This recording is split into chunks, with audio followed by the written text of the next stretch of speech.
Olá, meu amigo ou minha amiga, tudo bem com você?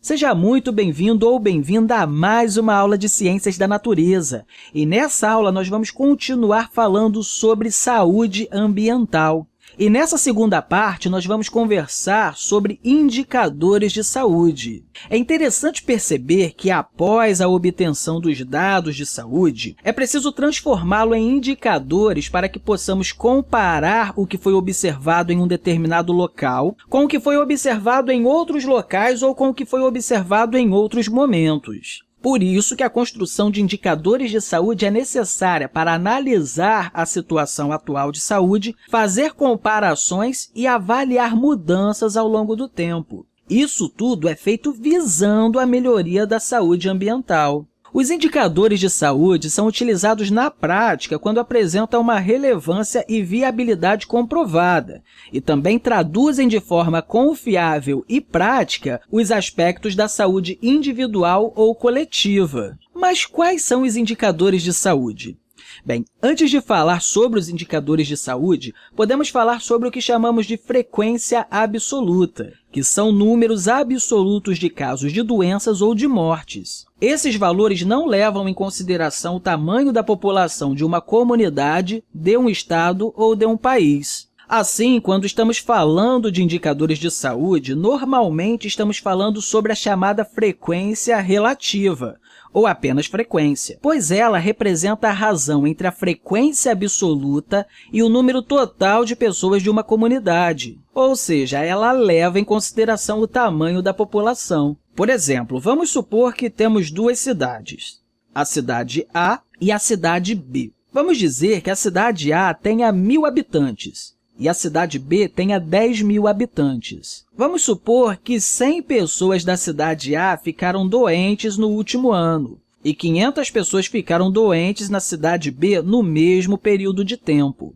Sendo assim, qual apresenta a maior frequência relativa de pessoas que ficaram doentes? Para a gente determinar a frequência relativa, a gente precisa calcular a razão entre o número de pessoas que ficaram doentes e o número total de população, ou seja, o número total de pessoas que tem nessa cidade. Sendo assim, a frequência relativa de A é igual a 100 sobre 1.000. 100 sobre 1.000 é igual a quanto? É igual a 0,1. Colocando isso em termos percentuais, 0,1 é igual a 10%, ou seja, 10% da população ficou doente no último ano. A gente pode fazer o mesmo com a cidade B. Assim, nós vamos ter 500 sobre 10.000. 500 sobre 10.000 é igual a 0,05. Colocando isso em termos percentuais também, nós vamos ter 5%. Ou seja, em relação ao número total de habitantes de suas respectivas comunidades, a cidade A teve um percentual maior de pessoas que ficaram doentes em relação ao percentual da cidade B.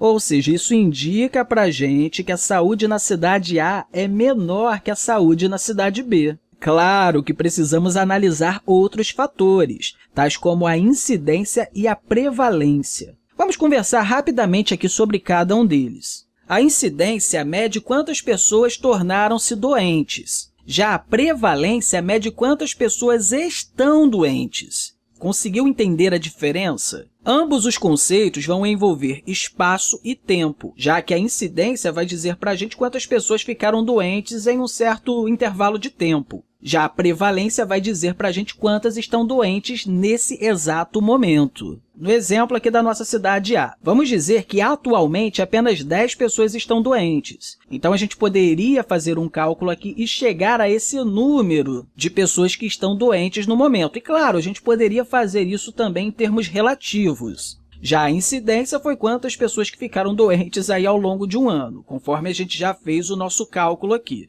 Ainda poderíamos falar de mortalidade, letalidade e sobrevida, quando estamos falando de saúde coletiva.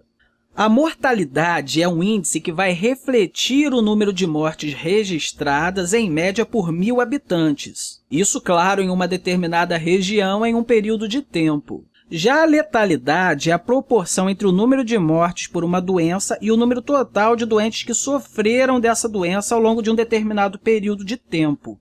E, normalmente, ela é expressa em termos percentuais. Já a sobrevida é uma taxa utilizada como uma forma padrão para discutir o prognóstico de um paciente. Por exemplo, a taxa de sobrevida em 5 anos se refere à porcentagem de pacientes que vivem pelo menos 5 anos após o diagnóstico de uma doença. Então, se nós temos uma taxa de 30% em 5 anos, significa que após as pessoas de uma comunidade serem diagnosticadas com uma doença, 30% dessas pessoas vai viver pelo menos 5 anos. Bem, esses são alguns dos termos que você vai ouvir falar quando nós estamos falando de indicadores de saúde. Mas é muito importante a gente conversar aqui também um pouco sobre o que são os índices e o que são os coeficientes.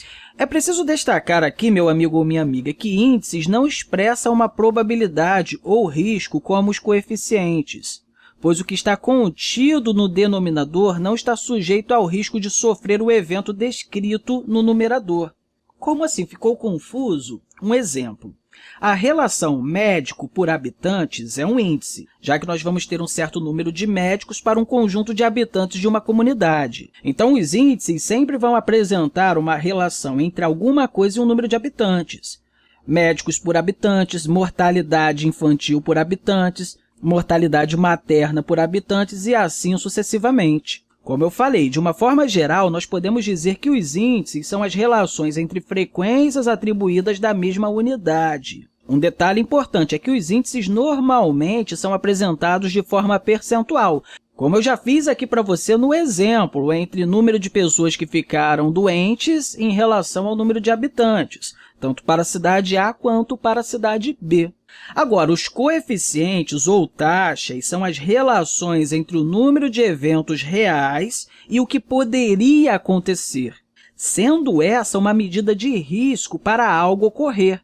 Por exemplo, o risco de adoecer ou morrer de uma determinada doença. Nós podemos considerar os coeficientes como se fossem medidas de probabilidade. Sendo assim, no cálculo dos coeficientes, é preciso tomar o cuidado de excluir no denominador as pessoas não expostas ao risco. Dessa forma, geralmente, o denominador do coeficiente representa a população exposta ao risco de sofrer o evento que está no numerador. Por exemplo, vamos dizer que na nossa cidade A, com 1.000 habitantes, 500 pessoas estão expostas a um risco de ficar doente, e dessas 500, 100 ficaram doentes. Sendo assim, o nosso coeficiente vai ser igual a 100 sobre 500, que é igual a 0,2. Ou seja, do total de pessoas que ficaram expostas ao risco, 20% ficaram doentes. Sendo assim, nós chegamos a uma probabilidade de um total de pessoas que são expostas a um risco de ficar doente,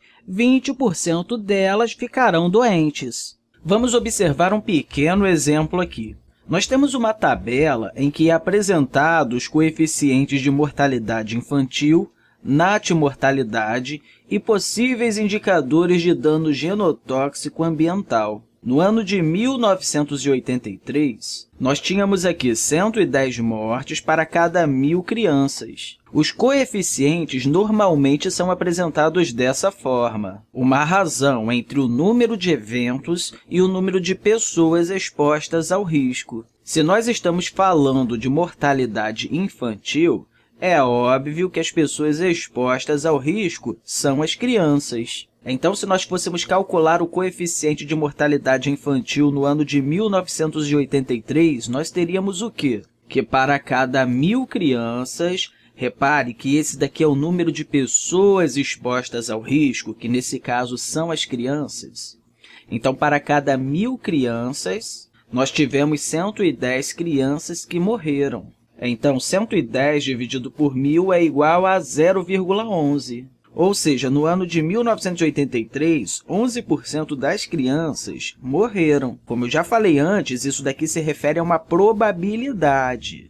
Claro, nós estamos aqui falando de mortalidade infantil. Se nós estivéssemos falando de natimortalidade, que são as crianças que morrem assim que acabam de nascer, em relação ao ano de 1983, nós teríamos aqui um número menor. Nós teríamos aqui algo em torno de 18, ou seja, de cada 1.000 crianças, 18 morreram assim que nasceram. A gente poderia aqui fazer o cálculo dos coeficientes para cada um desses 4 casos apresentados aqui nessa tabela.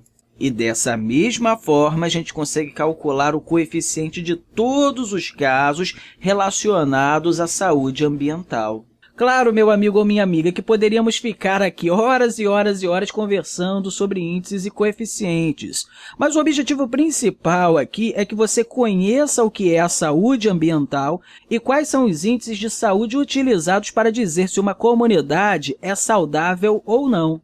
E desses índices, é importante que você conheça o que é a incidência, o que é a prevalência, o que é a mortalidade, a letalidade e a sobrevida. Bem, mas enfim, meu amigo ou minha amiga, era isso aí que eu queria conversar um pouquinho com você. E eu espero que você tenha compreendido muito bem a ideia do que é saúde ambiental e também quais são os índices de saúde utilizados para dizer se uma comunidade é saudável ou não. Quero aproveitar aqui o momento e deixar para você aí um grande abraço e até a próxima aula!